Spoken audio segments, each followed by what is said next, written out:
it is time to finally tackle one of my favorite movies. Well, not off of this video, of course.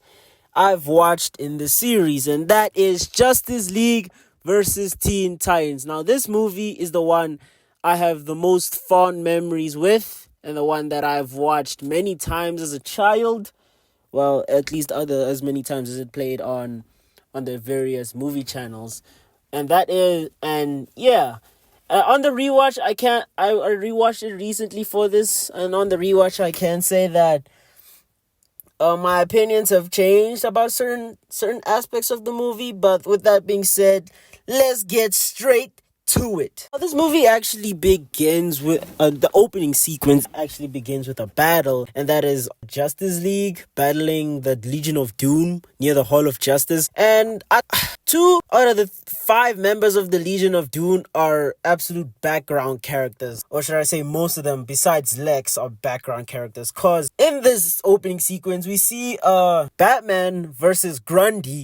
Most people don't even know who that is. If you don't read the comics or you just aren't a Batman fan, you wouldn't know this character. Same with Wonder Woman and Cheetah. You wouldn't know Cheetah either if you don't know DC lore like that. And then Lex Luthor's fighting Superman, of course. But the other two are a mystery. I don't know these characters. The dude with the sick is called the Wizard, and the incel looking dude is the Toy Master. And okay, why these two specifically? I mean, Reverse Flash was there, and I don't really know Cyborg villains, so I can't really comment on that. But to be called the Legion of Doom, you're BSing me, cause there's no Joker, there's no main hitter villains of DC. So what the actual hell? And all during this, Robin, or should I say Damian, is busy doing crowd control, and he's hating it. He's hating it a lot. I have to say, in this opening sequence, Damian is such a dick. Like, more so, he's very unlikable at the beginning of this movie, because what happens is they defeat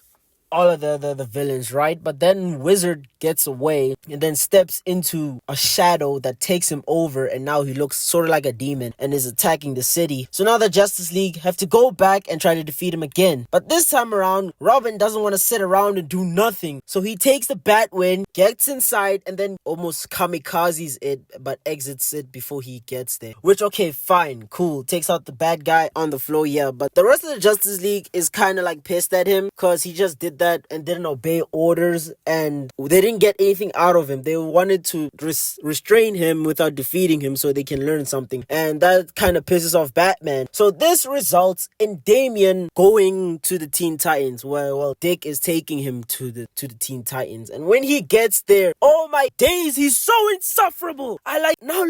Watching it, I'm like, was Damian really this insufferable at the beginning of the movie? Like, he pays all of the members no mind. He doesn't interact with them. And then when it cuts to the scene where he's like training and stuff, he's also still being insufferable. And then when they tell him to get off the training thing, he doesn't want to. It's so weird. And then he starts fighting Blue Beetle out of nowhere. And then after that, Blue Beetle hits him with whatever blast it is. And also, so side note, this is where this is kind of trippy, because if you look at his face, there's scarring, right? Raven heals him, but then there's an animation mistake where for a split frame, the frame doesn't change to Damian being healed. It still has the scar of him being blasted apart, which is kind of funny. It's the first time I've actually noticed that animation error, and I just thought I should mention it. I forgot to mention, while all this is going on, we actually get the first look at the Teen Titans. And I have to say, the inclusion of Blue Beetle was actually a very good one, because he's a very underutilized character, and I like him very much. So it was actually a good thing that they put him in the Teen Titans. I don't know if he's actually a member in the comics, but yeah, don't quote me on that. I just see the movies as they are. And also, Beast Boy, they don't call him Beast Boy here, which makes sense, because his actual name is Garfield Logan for the uninitiated. And oh my days! We get introduced to the absolute fine specimen of a character that is Starfire. Oh my god! This woman is fine. Like, the animators, the character designers were cooking. Back to the video. Then we cut to Superman getting taken over by one of these shadows that took over Wizard at the beginning of the movie, which kind of insinuates that there's more going on here than meets the eye. So we'll circle back to that later. Then back to the main plot of the movie. After Robin gets hit with Jaime's beam from Blue Beetle, he's there resting in bed, and Starfire is complaining to Dick about him, and Dick is basically saying, "Hey man, he's been trained as a weapon. He hasn't really had a family, so he's gonna be like this for a while." And he's like, and throughout this entire conversation, Starfire isn't nothing but a rogue, and you can see Dick just gooning out of his mind and tries to make a move on her. But then Dick says something about fun, and then Starfire gets an idea and drops the call, and my poor boy Dick gets blue balled just like that. It was hilarious. Speaking of the fact that she heard something about fun, Starfire gets the idea to sort of like take the Teen Titans to a amusement park and to get their minds off the whole debacle that happened earlier. And in this case, Damian actually becomes a bit better. He starts interacting with the Titans and actually starts opening up, and I think this is what Damian was missing, to be around kids his own age for once and not around adults who've been trying to brainwash him left, right, and center. So this was actually good for him. But throughout this entire thing, Raven gets, I guess, I don't know what do you call it, gets messages from these demon things to tell them to go to the forest. She does, but then it turns out that it was actually her father who's trying to be released, and then now the Titans have to fight, I guess, the Demigorgons or whatever they're called, and yeah, whatever they're called. So that happens, but on the sideline, the Justice League is researching of what's going on with these demon thingies, because after that, I think they find out that Superman has been taken, and then Batman warns Wonder Woman and Cyborg that they could be next and they should lay low for a while. And then Cyborg comes in and they research it on the computer and they see what's up. So now they know that it has to do something with Raven. So, and then it converged to the point after the Titans battle where the Justice League is like, hey, if she's a part of this, we need to know, bring her to us. And then now it looks like they're about to square off, and Raven is like, oh no, you guys they must leave now, because this is what I forgot his name. I just searched it up. His name is Trigon. I can't believe I forgot the name Trigon. I knew it was something with the T, but I can't remember. So Trigon is sending these guys and telling them to possess the Justice League, and which he does. He gets his minions to possess them, and now they have to fight, but they can't really fight because it's the Justice League. So the Justice League just takes Raven away, and now they have to figure out a way to rescue her. But again, before we move on, I want to touch on Raven's backstory. Apparently, Raven's mother did the deeds with Trigon, and that's how she's born. And that's how Trigon takes over worlds. He uses his child as a conduit to that planet or realm to take it over. And that's how Azarath got wiped out. It's actually pretty sad if you actually think about it. Raven's backstory is quite tragic.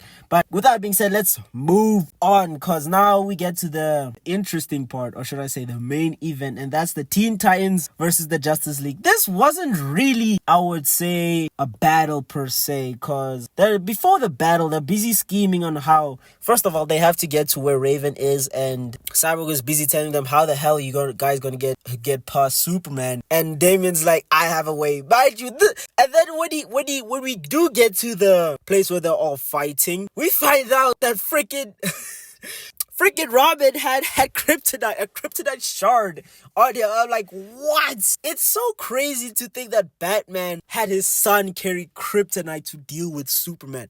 Crazy thought, but whatever. Now the Titans have to deal with, I guess, the Justice League. And this is where my gripes with the movie kind of start-ish. Because the Titans don't really fight the Justice League. Once they subdue Superman. Oh, I forgot to mention that only 3 of the 5 members got captured because, Batman kind of, I guess, drugged himself to not be part of this. So yeah, there's only 3 of them. And once they get Superman, it's kind of GG's for Flash and Wonder Woman, and he just takes them down, while the rest of them goes to stop the ritual that's happening with Raven. But they're already too late. The ritual finishes, and Trigon is released on the world. So to put him back, they have to go back to the realm of Trigon and trap him into the crystal that Raven originally trapped him into. This is where the movie falls apart even more, because now it's literally just the Justice League, the three most powerful members, Superman, Flash, and Wonder Woman, who's trying to stop Trigon, but Trigon is too powerful. He's like 100 meters tall, maybe even taller. He's towering over the buildings. He's just flattening everything. It's like an unstoppable force just moving. So it's up to the Titans with Cyborg to try to stop this entire thing from going on. And once they get there, they have a few fights here and there, and then Raven gets the hold of the crystal, but then out of nowhere, what's his name again? Damon's grandfather comes out and starts battling them, and then Damon's like, how? You're supposed to be dead. And then Nuz like, nah, how do you think the Lazarus pit was made? He made a deal with Trigon, and this is how he has to repay it. And now he's telling Damon to join him, but Damon doesn't want to, so they fight it out, and then he chops off his grandfather's head, and then it turns into a demon. So now I'm wondering, does this mean it was the real Ra's al Ghul, or was it just a demon? Which is weird, but he destroyed the crystal. It's a smaller crystal, but then through the power of friendship, I guess, Raven gets a power up, which causes her to put her father back into the crystal, which was weird. And this is where I'm like, huh? That's all it took to put him back? And the movie kind of ends there. It's a bit wonky because after that, Trigon disappears. It cuts to the Justice League congratulating the Titans, and that's that. And this is where my gripes with the movie, like when I say that it falls apart here, because second and third act are kind of rushed. We don't really dwell on Trigon a bit. We don't build him up. I guess he's supposed to be just a force of nature, but we don't really build him up. The movie's false advertised. This is not Titans versus Justice League. Well, it was never to begin with. It's just a squabble a bit, and then it doesn't happen. So this wasn't actually that, or should I say Justice League versus whatever you want to say. It was just squabbles between them, and I thought this was really disappointing, man. I knew that watching it older was gonna kind of like ease me out of that mindset of thinking like it was gonna be that good, but I didn't think that it was going to be this bad, which is sad. But you know what? It is what it is at this point. I don't mind it. So yeah. This movie was a bag. I still love it for what it is, because it really does help Damon's character to grow. But as a movie, man, it's very lackluster, dog. This would probably... I don't want to give it a 7, bro. I'll probably give it a 6.8, but that's just being generous at this point. I would never give this a 7. It doesn't deserve a 7. It's the highest so far, but it's not a 7. And I think the rest of the movies are gonna kind of elevate the scores. But yeah, guys. With that being said... this has been the Athletic Nerd, and I'm out!